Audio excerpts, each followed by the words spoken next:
So I get asked about phrasing a lot, and I've kind of boiled it down to two basic things that really encompass the whole thing of what phrasing is, and it answers a big part of the question for where everyone might be lacking in that category, right? So phrasing is rhythm and ending. So what I mean by that is a phrase has to be in the groove. It's, when you hear interesting phrasing, it's got kind of this cool little something that matches the rhythm and the song, and it's just very, very rhythmic. So we gotta be locked in with the groove right there. And when I say ending, I mean like a phrase by definition has a beginning and an end, right? A phrase, like when we think about a phrase, it's not like a whole book. It's just like a little comment. So if we think about those two things, we're already off to a good start into developing good phrasing. So I have this exercise right here that's really going to help us develop our phrasing, and it's going to start with 2 licks. And when I think about licks, I think of licks as phrases, which they are, but they're not just copying someone or whatever. It's an idea, it's a phrase, it's a starting point for something that we already know is going to sound good and tasteful and whatnot, right? So number 1, we're going to check out these 2 licks, then we're going to figure out how to build off that and use those as a template to stay in the pocket. All right, so check this out. Lick number 1. It's really easy, kind of, but it's actually tricky rhythmically. All right, so check this out. We're gonna be in the C of, my bad. We're gonna be in the key of C dominant. Okay, so it's gonna be like a blues, and this first lick is coming out of like the C major pentatonic scale.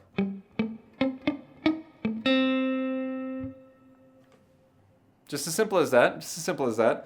And again, the trick is to keep it in the pocket because it's got these syncopations in there where you probably think it's easy to play, but you're not going to be perfectly in time unless you're really good. And we're trying to get everyone there, okay? So just be careful. Be careful. It sounds good, but we're talking about groove, we're talking about pocket, and that's a tricky one right there. So... All right, so that's number 1. And number 2 is kind of like a fun lick. We're gonna take it from down here and kind of basing on this C dominant chord right here, C9. And we're gonna go like this.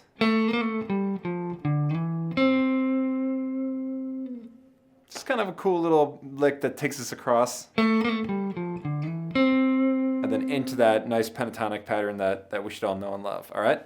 So now, okay, we have these licks. Now here is the exercise. We're going to put the metronome on, and for starters, just play the licks. Maybe I'll kind of jam around a C9 chord, just in between those licks. And number 1, I just want to see if I could keep the pocket going while going in between my groove and those 2 licks. Keep it simple because we just want to lock in those 2 things to start with, okay? So let's put our metronome on, and the important thing here is with the metronome, we're not really thinking about speed or anything like that. We're really just trying to lock in a groove. So we want to put the metronome on 2 and 4. And that's going to be a little tricky at first, but you just got to catch where the beats are and just kind of wait and count it and then jump in with it. And that's going to help us really lock in our groove even more. All right, so I got my metronome on 2 and 4. And I'm just going to start, kind of find that 16th note subdivision. And I want to think about, okay, I'm feeling it, and I'm going to try and do the first lick.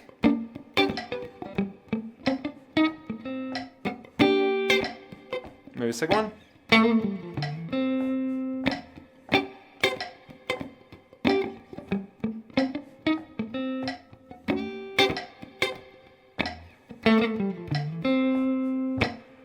All right, now what I want to do after that is try and just improvise with it. And we're improvising with these licks, right? So each of these 2 licks, it's a phrase. It has a beginning, it has an end, it has a pocket. Cool.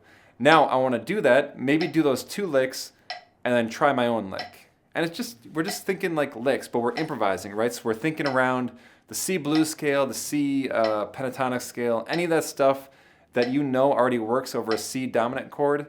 And and we're going to try and stay in the pocket. So number one, we want to get those licks down, but then the tricky part is when you're improvising. That's kind of where the real thing is coming in right here, those improvised licks and keeping those in the pocket. So let's find that. We got the metronome still on. We're going to find that pocket. We're going to find that 16th note subdivision. You see my hand moving in 16th notes.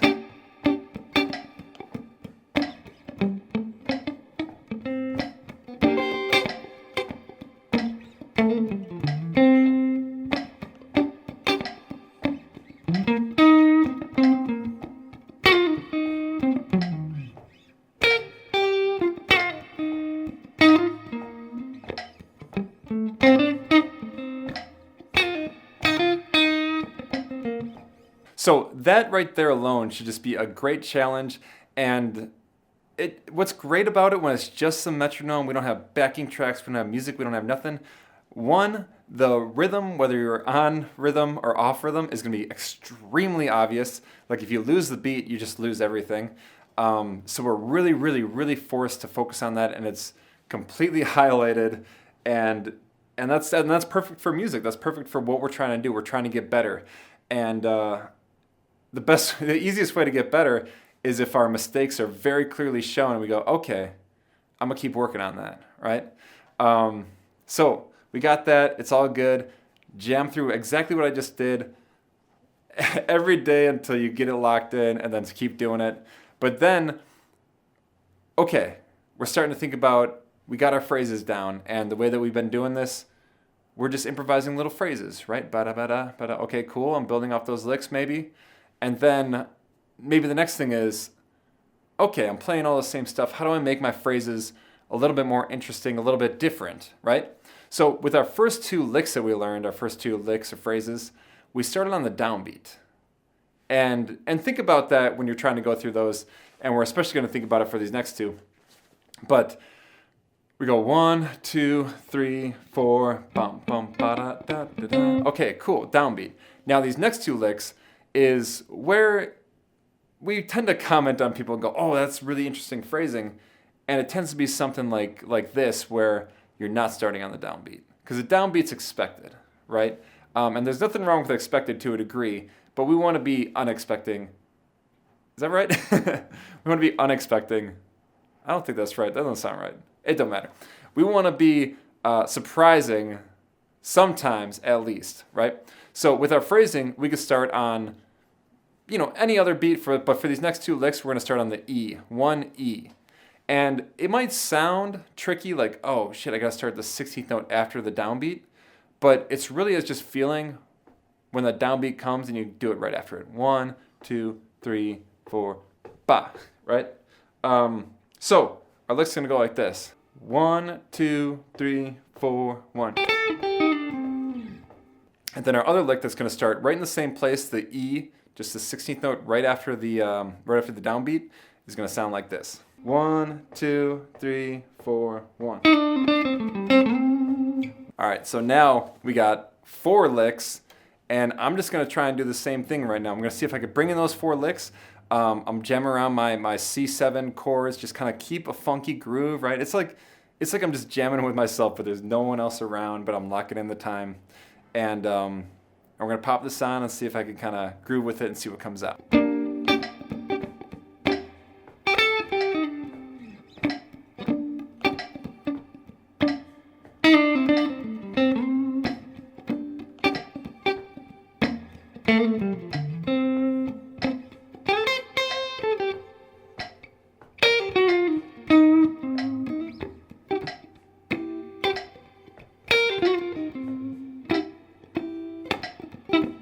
All right, so now we're locking in this stuff and we're starting to sound pretty cool. And let's just throw in 2 more things right here, because everything sounds nice and bluesy and funky, and we're getting in the pocket, and we're getting used to our phrases and just starting to develop this whole approach to really lock in the best way to kind of communicate with guitar and solos and everything.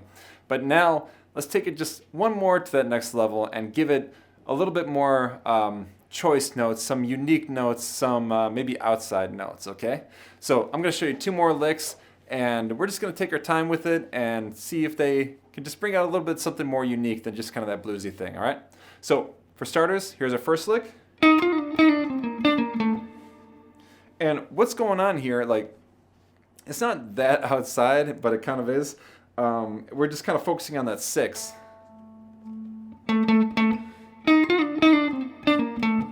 Which is just kind of like a nasty note in a blues in a very, very good way. All right, so that's the first lick, and the next one's going to be a little bit more outside with some chromatics in here, and it's just going to go like this. And just one simple thing I'm just going to point out about this lick is it does this little move where we go from this 6th, right? That's like a C chord. It's coming out of a C chord, that's 6. And a very common thing you're going to hear in the blues is taking that harmony right there and just going down a whole step. So that goes from the 3rd and the root note down to the 9th and the flat 7. And that second 6th just really brings out the juiciness of that dominant chord, right? The flat 7 and the 9 even. So that just sounds really nice, and I want you to just recognize that move right there. We got these licks now. Let's try the same thing.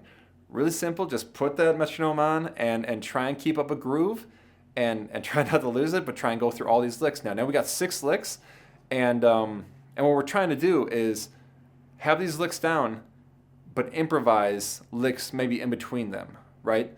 So we might want to go lick number 1, improvise a lick. Lick number 2, improvise a lick. And when you systematically approach it like that, you're going to lock this stuff down, right? You're going to have it memorized even better, and it takes that intentionality to get this stuff under your fingers, right? You can't just learn a lick once and have it down. Even if you could play it perfectly, but you're not going to have it in your playing, in your fingers, if you just play it once. You need to keep applying it and get it in your head and in yourself, all right? So we got these 6 licks now, and we're just going to pop on that metronome, jam it, and see if we can keep that groove going, make it sound real nice.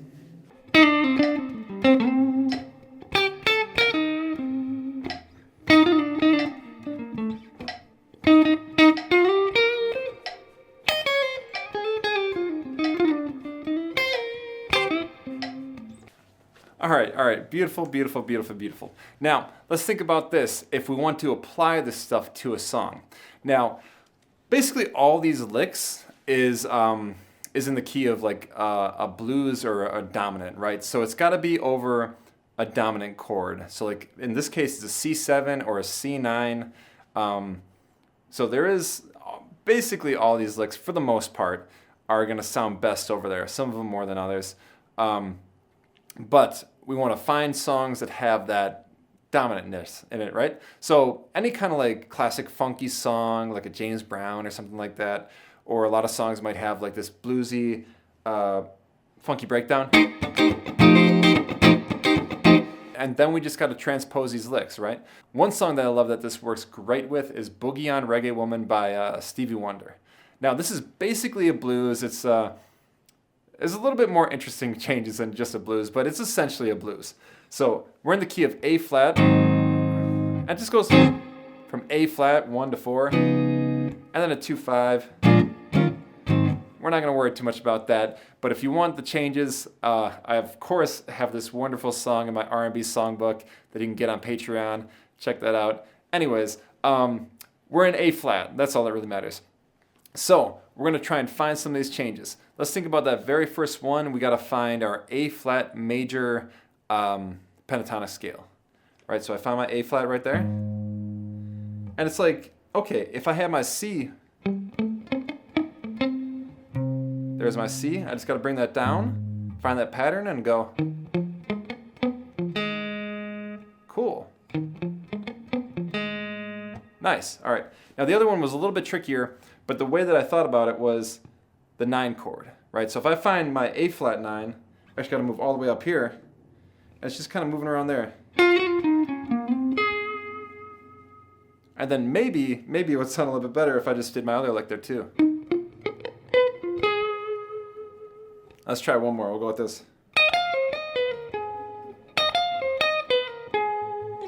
Right? It all kind of works a little bit better up here.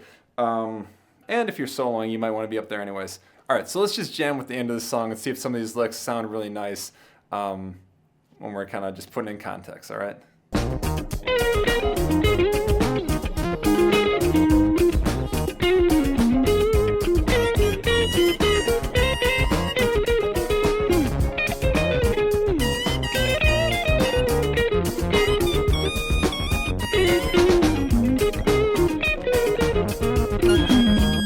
Alright guys, so all the licks for this are going to be available on my Patreon. You could download the tabs and follow along and just have them in front of you and even like look at where the rhythms are at so you know exactly how to lock them in, right? That's the other small thing that I didn't quite talk about too much is if the note's on a downbeat, try and make sure that it's on the downbeat. And those are like the details that are going to help you lock in with that rhythm, okay? So check those licks out, note for note, take your time with it, put that metronome on, jam it, and of course y'all, stay nasty.